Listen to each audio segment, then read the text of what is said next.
Let's go guys, bago natin simulan to, no, shoutout lang natin yung Jabi Construction Corporation guys, electrical contractor guys. Matatagpuan nyo yan sa Mayang Ono Rizal sa St. Martin 10th Street guys. Yon, kung may page din sila, check nyo na lang din guys. And then nagsimula kami mag primal cuts dito ni Boss Kulot, yan, na tinatawag na Kong guys. Yan, dahil sa pinost natin picture kagabi, kahapon guys, no, nabansagan nga Kong TV si Boss Kulot. At dito nagtry lang kami na magsabay mag primal cuts to deboning guys, no. Panoorin nyo kami mabuti, no. Imagine mo si Kong talaga nagpa primal cuts to deboning, ano.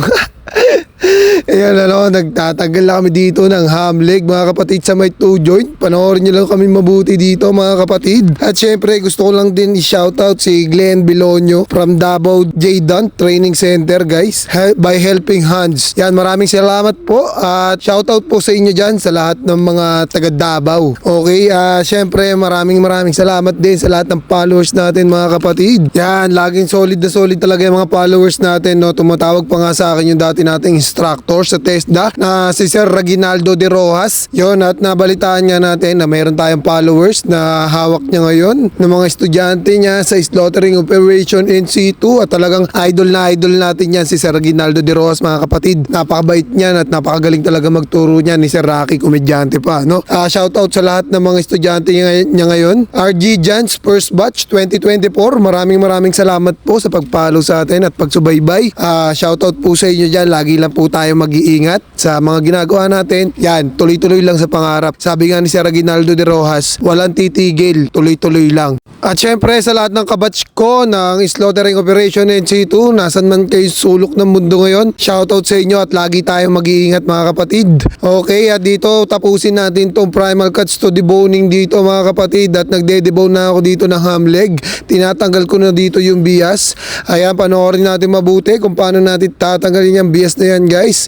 At yan, si Kong TV nagtatanggal na ng patahind. Okay, at dito patapos na natin tanggalin yung bias natin. Tapos na tayo sa bias dyan at tapos na tayo sa ham leg. Pupunta na tayo sa shoulder nito mga kapatid. Okay, at si Kulot patapos na rin dito sa may ham leg. Yan, nandito na tayo sa pork ribs. Ayan, inihiwa na natin yung pork ribs mga kapatid. Habang si Kulot matatanggal na itong pelvic bone mga kapatid. Natanggal na natin yung pork ribs dyan. Syempre pupunta na tayo sa exciting part dyan. Habang si Kulot tinatanggal na itong pelvic bone mga kapatid, inaangat ko naman dyan yung mga taba ng shoulder natin para mabilis natin matanggal yung shoulder blade at makita natin yung palatandaan nung muscle ng shoulder blade. Di na rin pala tinanggal ni Kulot dyan yung bias ng ham leg, and then dumiretso na siya dyan sa my shoulder. At syempre para mas tumagal yung buhay ng meat natin, okay? Kaya hindi muna tinanggal ni Kulot dyan yung bias. At ito, tinatanggal ko na yung mga litid sa ibabaw ng shoulder blade guys.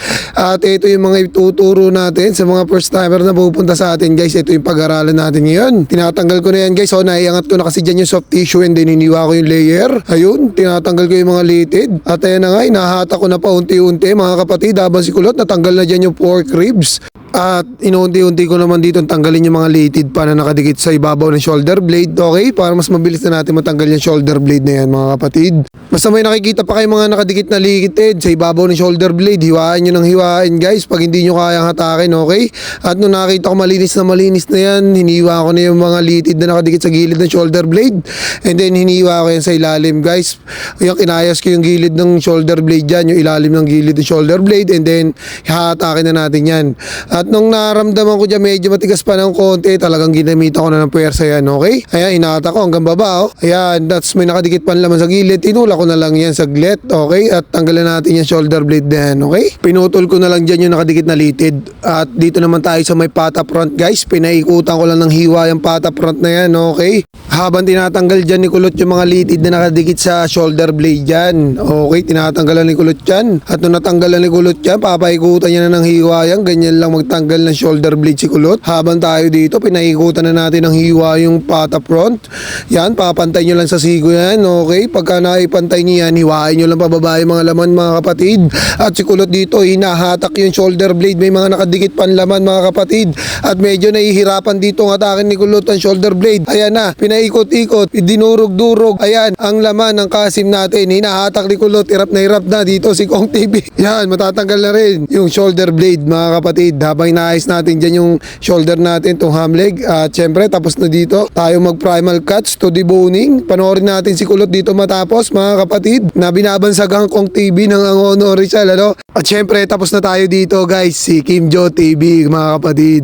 At panoorin natin kung paano tanggalin ni Boss Kulot tong shoulder blade mga kapatid. Ayan, habang pinapanood natin dito si Boss Kulot, sama-sama nating tapusin tong panonood kay Boss Kulot mga kapatid. Di mo kami maloloko, Kong TV. Ayan ang sabi nila sa comment, ano? Yan, ngayon ko lang na pagtanto, kamukha mo nga talaga si Kong pare. Na talaga namang idol lahat ng vlogger yan, si Kong TV mga kapatid. At dito tatanggalin ni Boss Kulot ang pata front mga kapatid. Tinatanggal niya na lang dyan yung mga laman na nakadikit sa bias natin. At matatanggal na ni Boss Kulot yan mga kapatid. At syempre kung di pa kayo nakapollow sa akin, follow nyo na rin ako mga kapatid para mas marami pa tayong mapag-primal cuts to deboning dito sa atin at makita nyo kung sino-sino pa yung mga pupunta sa atin dito, no? Meron pang pag-uwi nila galing ibang bansa. Pupunta sila dito guys, antayin nyo yan. Syempre yung taga Davao din, antayin nyo rin yan kung kailan natin pagpa-primal cuts to deboning dito yan mga kapatid. At patapos na nga rito si Boss Kulot mga kapatid. At yun, nalagpasan ni Kulot yung 600k ni Bokbok. Ngayon, mag-1M na yung video ni Boss Kulot, ano? And peace out.